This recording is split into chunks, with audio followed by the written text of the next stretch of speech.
Oh, hey, Dusty. Hey, Andrew. Yeah, how you doing? I'm good, minus the surgery I had to do on my carefully planned cabinet. I had to cut 4 inches off the back to make it 4 inches less deep after we reevaluated the space we had in the bathroom and how we wanted the space to function. So I put the whole cabinet through my table saw and cut 4 inches off. Ah, it sucks. It's okay. It's better to find out now than after I have everything finished. So that is leftover detritus from the cut, and that is me removing that ugly little piece of wood right there. Okay, so that's your 4 inches that you messed up on? That was the 4 inches I messed up on, and now my wife's going to help me make doors. So how much extra time did it take you to make this adjustment? That took me about 4 hours. Okay. So not too bad. But still. Not ideal. It did mean I had to redo a lot of stuff, like I'd already made the concrete countertop for it. So I had to make a new concrete countertop for it, but... What are you doing there? I'm ripping down some soft maple to make edge banding for that 1/8 inch plywood, so it'll be a little stiffer. So effectively I'm making it into a little L-shaped, and you'll see in a second. I'm using my favorite saw right there. That's a little Japanese pull saw for cutting dovetails, and it is just a joy to use. Dovetails like the 1990s cartoon? That's DuckTales. Oh, yeah. Life is like a hurricane, it's a tough world.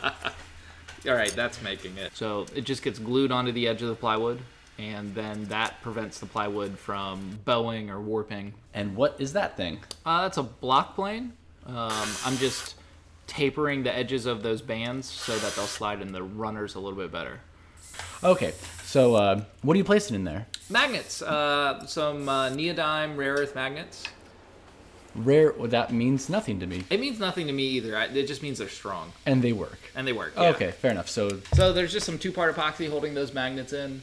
Okay, what am I looking at here? Sanding. Ah, you love sanding. I hate sanding.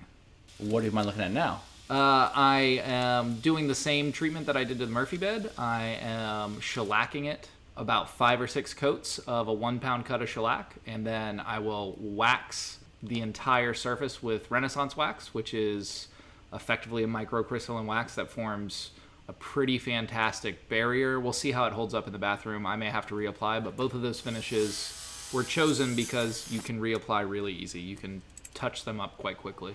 Oh, so what are you doing here? I'm cutting, so this is a little out of order. This is me showing how I made the tracks for the sliding doors out of some brass square stock. Cut it up on my bandsaw. So after you cut this brass with the bandsaw, isn't that like a big slice your skin open hazard? Yeah. Okay. I filed the edges down, and I used my grinder to grind down the edges. So I really like this shot because I start with a massive pile of clamps. That is a very large pile of clamps, and you don't even get through half of them. Oh, I do 2 at once. Oh. I had 2 left. So what are you grinding this on now? Because I see your sand. There's a disc sander on the side, oh, okay. And I was just getting rid of the epoxy that squirted out, so it's a nice clean look. Gotcha. Where'd you get those handles from? I got them from a vintage hardware shop that I found online. They were a good price, and originally I was going to do thicker doors and cut scallops out, so your fingers could, not all the way through, but your fingers would, index in and be able to slide the doors, but right. Those just looked so good. And so are the handles there what are keeping the doors from sliding all the way in?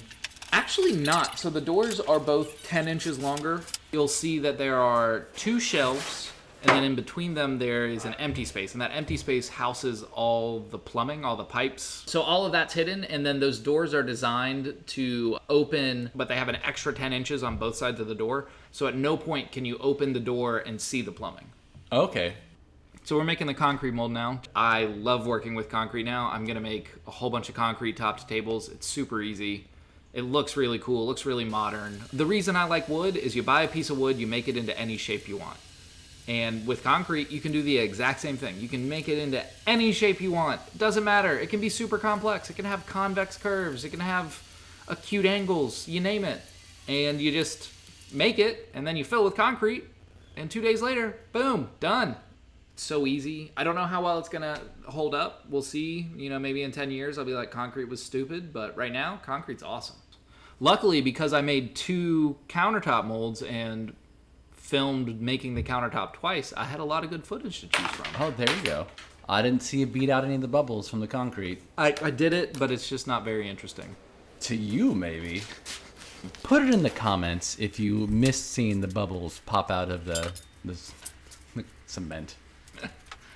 Just taking the mold out, so now I'm left with a big concrete block. It's my favorite hammer of all time. Does it have a name? No. Okay. I can generate a lot of force with it, but because of how high I choke up on it, it's kind of like a really nice finessing sledgehammer. I never thought I'd say those words out loud, but it's fantastic. So what's that? What are you pulling there? Is that just some of the caulk that you put down? Yeah, that's just some of the silicone caulk. And getting that dust outside, huh? This time, absolutely. The first time I did this, when we had a concrete countertop 4 inches thicker, I decided, because I live in Florida, that it was too hot to do it outside. And when I was done grinding one side, I could not see across my shop. So how do you get the surface of the concrete to get super smooth? Because you don't want a rough concrete. No, yeah, absolutely. Concrete surprisingly behaves like hardwood. I'm sanding it. Okay. What type of grade of sand do you, or sandpaper do you use? Same that I use wood sandpaper. Like I start with 80 grit and then I end up with 220 after 2 or 3 cycles, and it's incredibly smooth. Actually, you've felt the concrete surface. It's very smooth. It is very smooth. And you can see the groove to the left of the pipes there. That's where the other wall will go in. So it's really easy to work on the pipes if you take half of it out. So that's the 10 inches that you bought that hides. When you absolutely. So it's incredibly easy to work on the plumbing because you have a lot of space. But when it's all said and done, you can't see it. Right. So when people like come over to your house and want to snoop through your stuff, they can't see the plumbing. Absolutely. They can only see our stuff. So how are you affixing the cement to the top of your space? With gravity. Really? Yep. If I was to tug on it, the only thing that's keeping like everything together is the plumbing. And friction. Friction. It is a like 60 or 70 pound sink and an 80 pound piece of concrete. Oh, what's this? Oh yeah, you remember those magnets you were so interested in? I do. So once the doors go in, to make it easy to remove, because you need to get to the plumbing. Boop. Very interesting. Yep. One of my favorite parts about this vanity is because I inset the legs. When I walk into the bathroom, I can't see the legs at all, so it just appears to be floating. Oh, okay. It's very pleasant. Very nice. That is a nice look. So if you got anything to say about how I made anything, how I did something wrong, how I did something right, hit me up in the comments. I'll respond. Do you like wood? If so, like and subscribe.